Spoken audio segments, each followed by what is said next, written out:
Hey y'all, Isis Jones with you. And yes, you are inside of room 1420. And babies, we got Foodies with the tea. Yo, people. I got Antoine, I got Clint, and I got ej2ue in the house with you all this evening. And y'all, I don't know, when we kind of talk about our topics on a daily basis, a lot of interesting conversations come up. And I have to admit, I'm learning so much and I love my babies here. But when you got the topic for the day, I was a little confused. You know, Auntie is old, so I need some help on trying to figure out. You said the cheat code? Is there a cheat code for cheating? Clint, please tell me it ain't so. Apparently, according to Pastor John Gray.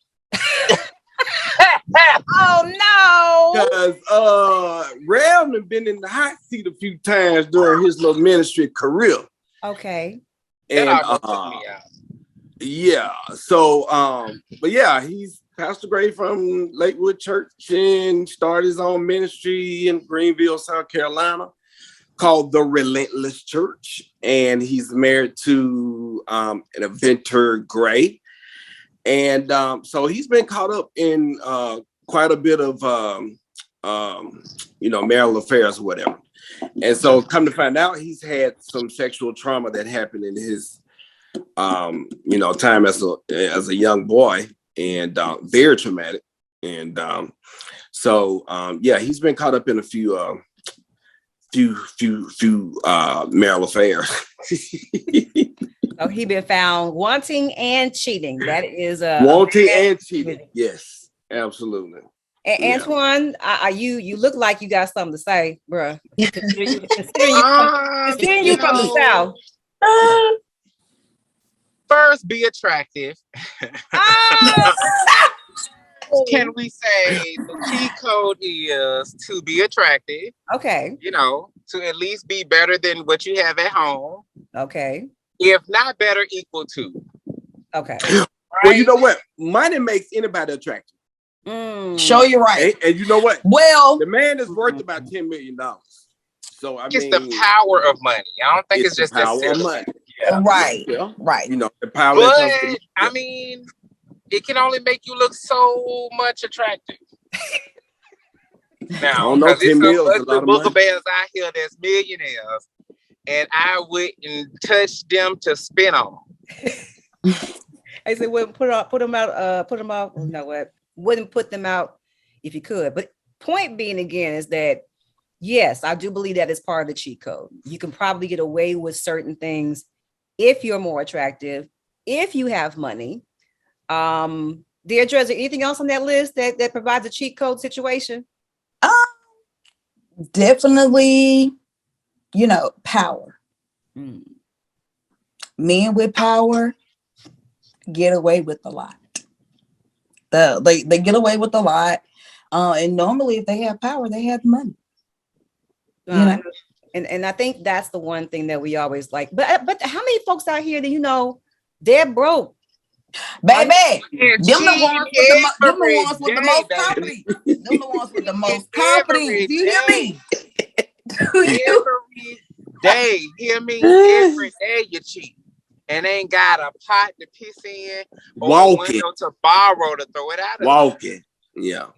Or need a ride to come to the house. But you got on J's. This is the stuff that baffles me. So you hustling, making your little coinage. Baby, that ain't no hustle. Every day, front, back, and sideways. And then the thing about it is, you don't even have a type. Most of these people don't even have a type. It's really just anybody who's going to go, you gonna go with. Now here's a question. Or anybody got the money. Now here's the question. I mean, along with the cheat code, I want to kind of delve a little bit somewhere else because Clint, you brought it up. The pastor had an issue with cheating because of his experience as a child going through molestation. Mm-hmm. Do you think that's something that leads to adults being bigger cheaters when they get older? Yeah and no. Okay. I do believe that for the most part that anybody who's gone through any type of sexual trauma as a kid tend to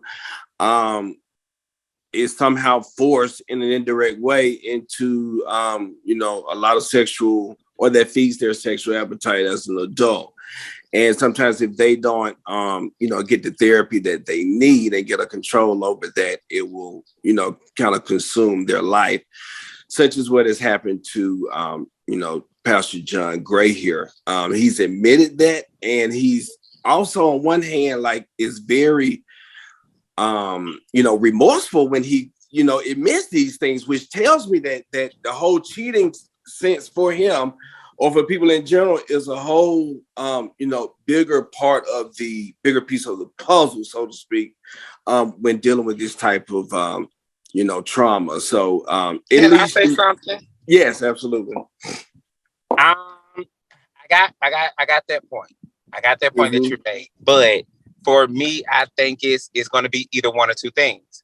A person who's been traumatized at a young age, you're going to do either you're going to go with it, like Clint said, you're going to be, so sexually active, jumping into so many things, or you're going to regress from it. You're going to be like, okay, I don't need sex. I don't got to have it. It's not a big part of my life. That just depends upon the person. But I think the reason why a lot of people go with it is because, let's just be honest, sex feels good. Okay. Yeah. I don't care how you slice it and dice it.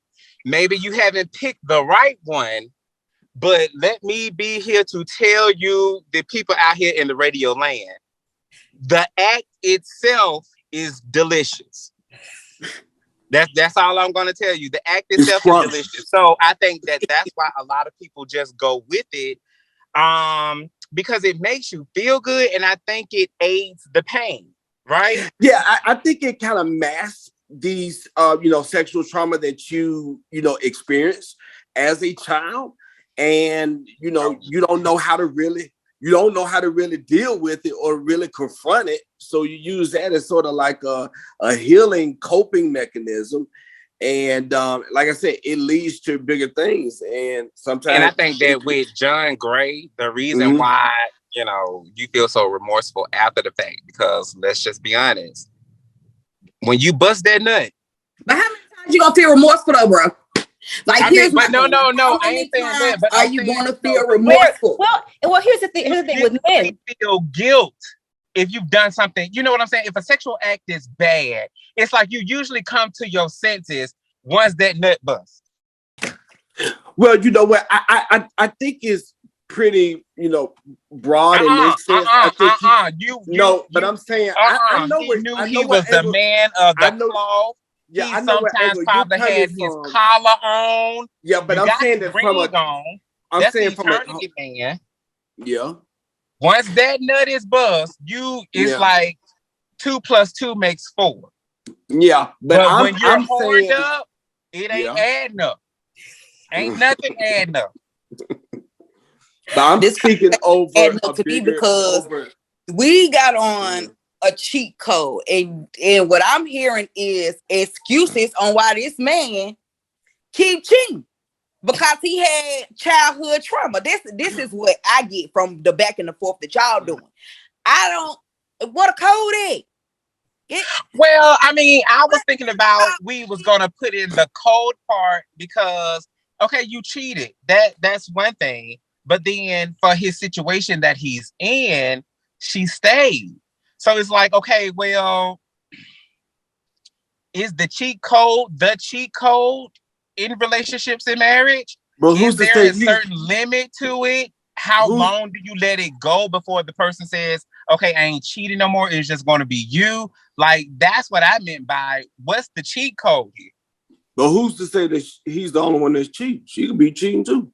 She could be, but that goes into part of the cheat code. In her defense, you can't get caught. Hold on, Toy. Okay, so y'all keep trying to defend him. I'm finna defend her. Okay, as a person who has experienced being cheated on, and a person who has cheated.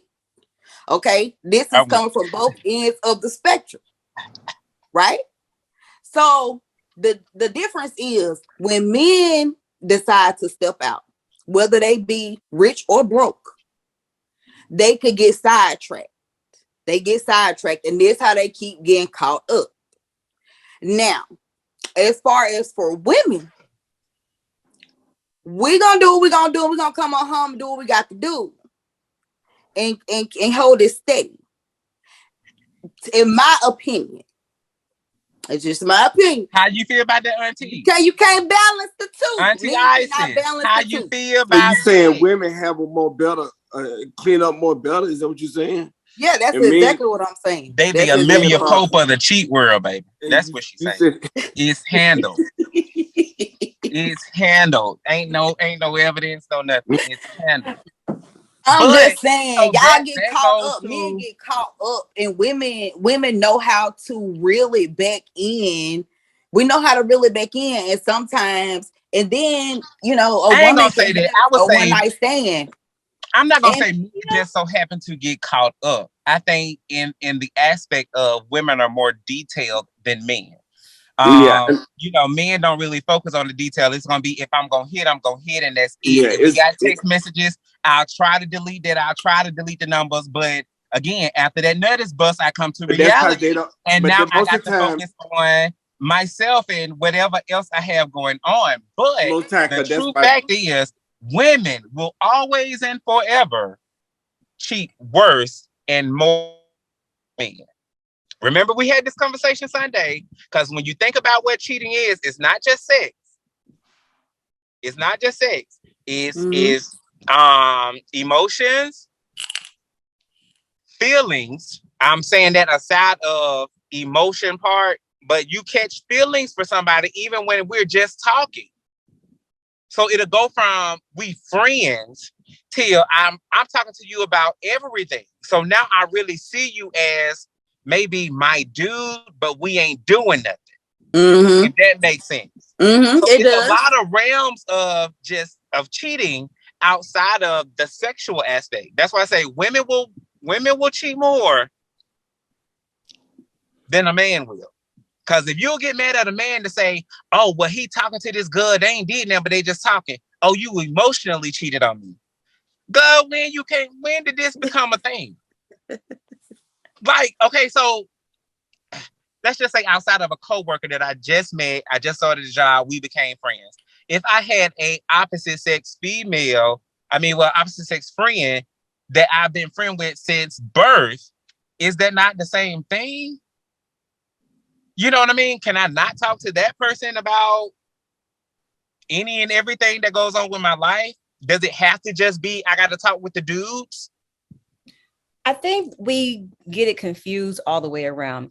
And we're going to kind of close on this one because there's so many aspects. Give us your thoughts before we close. There's so many aspects of cheating. I think the one thing that I'm always coming back to that one thing.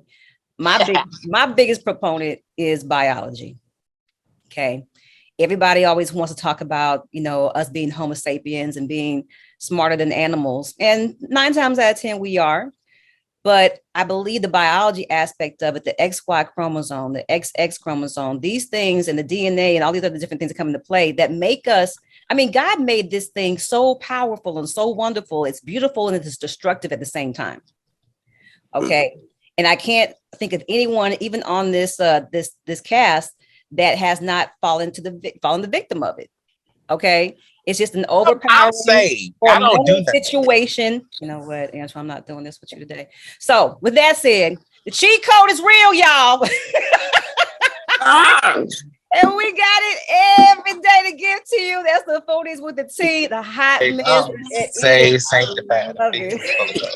And filled with the Holy Ghost. With a precious fire burning. Look for them at Foodies with the T on Instagram as well as Facebook. And of course on YouTube, you can follow us today. That is the Foodies with the T on V94.9 Monday through Friday. Inside of room 1420, babies. Bye. Bye.